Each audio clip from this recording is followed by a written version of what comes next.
नासै रोग हरै सब पीरा जपत निरंतर हनुमत बीरा। इस वक्त मैं मौजूद हूँ राजधानी रायपुर के गुड़ियारी के दही हांडी मैदान में। ये मैदान है जहाँ 17 तारीख से दिव्य दरबार लगनी है, राम कथा का आयोजन होना है। पंडित धीरेन्द्र कृष्ण शास्त्री जी महाराज हैं, वो राम कथा, उनकी मुखारबिंद से राम कथा होनी है। साथ ही साथ 20 और 21 तारीख जनवरी के जो 2 दिन हैं, यहाँ उनका दिव्य दरबार लगना है, जहाँ अर्जियाँ लगाई जाती है। बागेश्वर धाम सरकार के जो जहाँ है वहाँ लोग अपनी समस्या लेकर आते हैं, अर्जी लगाते हैं। देख पा रहे होंगे यहाँ 4 पंडाल तैयार की जा रही है, जहाँ भक्तों को किसी प्रकार की समस्या न हो कथा श्रवण करने में। एक पंडाल दिखाना चाहेंगे जो तैयार हो रही है। एक पंडाल देख सकते हैं किस प्रकार से उसे तैयार किया जा रहा है। परसों 17 तारीख से कथा प्रारंभ होनी है, उसको लेकर तैयारियां की जा रही है। कल कलश यात्रा होनी है और वहीं दूसरे पंडाल में हम मौजूद हैं, ये भी आपको दिखाएंगे। ये दूसरा पंडाल है, साथ ही बगल में एक तीसरा और उसके बगल में एक चौथा पंडाल। 4 पंडाल यहाँ तैयार किए जा रहे हैं, जहाँ काफ़ी संख्या में, लाखों की संख्या में श्रद्धालु भक्त यहाँ कथा सुनने के लिए आने वाले हैं, ऐसी संभावना जताई जा रही है। उस प्रकार से पंडाल को तैयार किया जा रहा है। आगे और दिखाएंगे आप लोगों को किस प्रकार से जो व्यासपीठ है, जो मंच है, उसे तैयार किया जा रहा है, जहाँ धीरेन्द्र कृष्ण शास्त्री जी महाराज वहाँ से कथा कहने वाले हैं। राम कथा है और जो दिव्य दरबार है वो यहाँ लगना है। कथा की तैयारियों को लेकर काफ़ी तैयारी की जा रही है। यहाँ जो आयोजन समिति के सदस्य हैं, उन्होंने हाल ही में प्रेस कॉन्फ्रेंस लिया था। उन्होंने बताया कि यहाँ किसी प्रकार से रुकने की व्यवस्था नहीं की जा रही है। ये वो मंच, व्यासपीठ है, मंच है, जहाँ से धीरेन्द्र कृष्ण शास्त्री जी महाराज जी की राम कथा होनी है।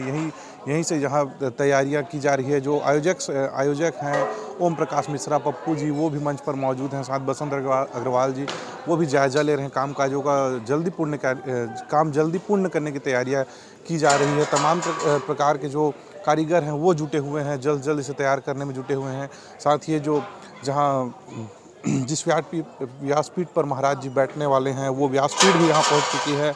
उनके जो टीम के सदस्य हैं व्यासपीठ लेकर यहाँ पर पहुँच चुके हैं। उसको सजाने की तैयारी की जा रही है। और जो कथा होनी है, इसको लेकर जहाँ काफ़ी उत्साह आसपास के लोगों में देखने को मिल रहा है, वो तैयार होते हुए पंडाल को देखना चाहते हैं। आसपास के लोग भी पहुंच रहे हैं। ये जो गद्दे लगाए गए हैं, यहाँ जो भक्त हैं वो बैठेंगे। साथ ही अंदर के ही पंडाल है, वहाँ भी गद्दे लगाए जा रहे हैं। लगातार काम जारी है। जो टेंट के वर्कर हैं उसे जल्द पंडाल को तैयार करने पर जुटे हुए हैं। ऊपर देख सकते हैं गर्मी भी ना लगे, इसलिए पंखे की व्यवस्था की गई है। अंदर के भी पंडाल में पर्याप्त मात्रा में लाइट, पंखे, साउंड वो हैं पर्याप्त, किसी को कोई छूटे ना कथा श्रवण करने के लिए। इसके लिए समिति के सदस्य उन्होंने बताया कि LED की भी व्यवस्था यहाँ की जा रही है। साथ ही साथ यदि संख्या वो है अगर अधिक होती है तो रोड के बाहर भी LED की व्यवस्था की जाएगी। साथ आयोजन समिति के सदस्य हैं, उन्हीं से बातचीत करते हैं और जानते हैं कि यहाँ जो कथा होना है, दरबार लगना है, क्या कुछ व्यवस्थाएँ हैं। सर, आपका नाम बताएंगे? मेरा नाम गजेंद्र तिवारी। जो यहाँ पे व्यवस्था है वो पिछले समय में जैसा देखा गया है कि प्रदीप मिश्रा जी का जो प्रोग्राम हुआ था उसमें काफ़ी लोग आए थे। उसको देखते हुए हमने सारी व्यवस्थाएं यथावत रखी है और उससे जो ऊपर हो सकता है वह भी प्रोग्राम में हम रखा गया है। और यह कथा में कम से कम 3 से 4 लाख लोगों का आने का है। पर इस व्यवस्था में पार्किंग की व्यवस्था 4 जगहों में की गई है। WRS कॉलोनी, खमतरई और फापड़ी के आगे जो एक चौक पड़ता वहाँ है। और इस लोगों में रुकने की व्यवस्था स्वयं की व्यवस्था में लोग आ रहे हैं। कितने लोग यहाँ जो पंडाल बनाया गया है, यहाँ कितने लोग बैठकर कथा श्रवण कर सकते हैं? कम से कम 1.5 से 2 लाख पब्लिक यहाँ पे आराम से बैठ सकती है। और व्यवस्था को जैसे समय को देखते हुए पब्लिक बढ़ती है तो उनकी व्यवस्था और की जाएगी। यहाँ कथा का आयोजन कब से होना है और जो महाराज जी का जो दरबार लगता है वो कब लगेगा? यहाँ कथा का आयोजन 17 तारीख से 23 तारीख तक रखा गया है और दरबार का जो टाइम है वो 20 और 21 तारीख को है, सुबह 9 से 11 का। मतलब 17 से 23 तक कथा होनी है और 20 और 21 को दरबार का समय क्या है जो दरबार लगता है? सुबह 9 से 11। और क्या कुछ यहाँ व्यवस्था रहेगी? लोगों जो मास्क पहन कर बात सामने आ रही है, क्या है बात? ऐसा है, अभी कोरोना काल की इतनी व्यवस्था तो नहीं है और फिर भी लोगों अपनी सुरक्षा के लिए स्वयं को आदेश सभी को लगाया गया है हमारी तरफ से कि अपने वो कोरोना काल में है जो अपने मास्क और जितनी दूरियाँ आप बना सकते हैं दूरिया का व्यवस्था रखें। और बहुत सी चीज़ें हैं जो मेडिकल का है, जैसे हमारे यहाँ और कोई भी जैसे अग्निशामक, बहुत सारी सी व्यवस्थाएं रखे हैं जिसको देखते हुए यहाँ पे कोई किसी को परेशानी का सामना करने की जरूरत नहीं पड़ेगी। लगभग कितने आपकी जो आयोजन समिति उसके सदस्य और पुलिस के कर्मी तैनात रहेंगे लोगों को संभालने में? विभाग, प्रशासन विभाग, शासन विभाग सभी का सहयोग है।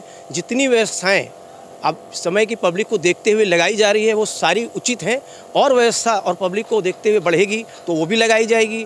एक अंतिम सवाल आपसे, यहाँ कितने की संख्या में आपके समिति के सदस्य रहेंगे और पुलिस बल कितने की संख्या में पुलिस बल तैनात रहेगी लोगों को संभालने में, यहाँ जो श्रद्धालु आ रहे हैं, भक्तगण आ रहे हैं उनको? देखिए, सबसे पहले तो ये प्रश्न है कि आपने कितने लोगों का है। श्रद्धालुगण वैसे भी श्रद्धानुसार आ रहे हैं, श्रद्धा में कोई भी ऐसे उपद्रव या कोई भी ऐसी सोच विचार के लोग नहीं आते हैं। इससे ये हमारे बस एक वो रहती है कि हम कितने लोगों को लाके उसकी सुरक्षा की वो रखें। तो हमारे यहाँ तो बताया हमने कि ये 500 से 600 लोग यहाँ रहेंगे सुरक्षा के लिए। सुरक्षा क्या कहा जाए, एक देख रेख होता है, किसी को कोई तकलीफ ना पहुँचे, यही सुरक्षा है।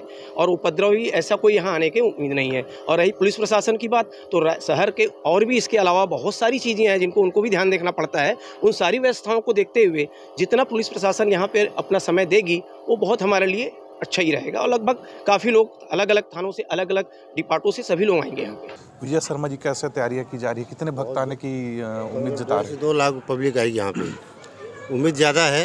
जहाँ में थोड़ा सा भी व्यवस्था पिछली बार बिगड़ गई थी करके इस बार फुल व्यवस्था बना के चल रहे हैं। पिछले बार प्रदीप मिश्रा महाराज जी कथा हुई, अब धीरेन्द्र शास्त्री जी की कथा हो रही है, कैसे आप लोगों के मन में उत्साह, मोहल्ले वासी जो गुड़ियारी के लोग हैं उनके? हनुमान जी यहाँ स्थान है जी, 100 साल पुराना हनुमान जी का आशीर्वाद, यहाँ उन्हीं के नाम से कथा हो रही है आरंभ। धर्म नगरी है गुड़ियारी। आज छत्तीसगढ़ में सब अच्छे से लोग जानते हैं गुड़ियारी कहाँ पे है।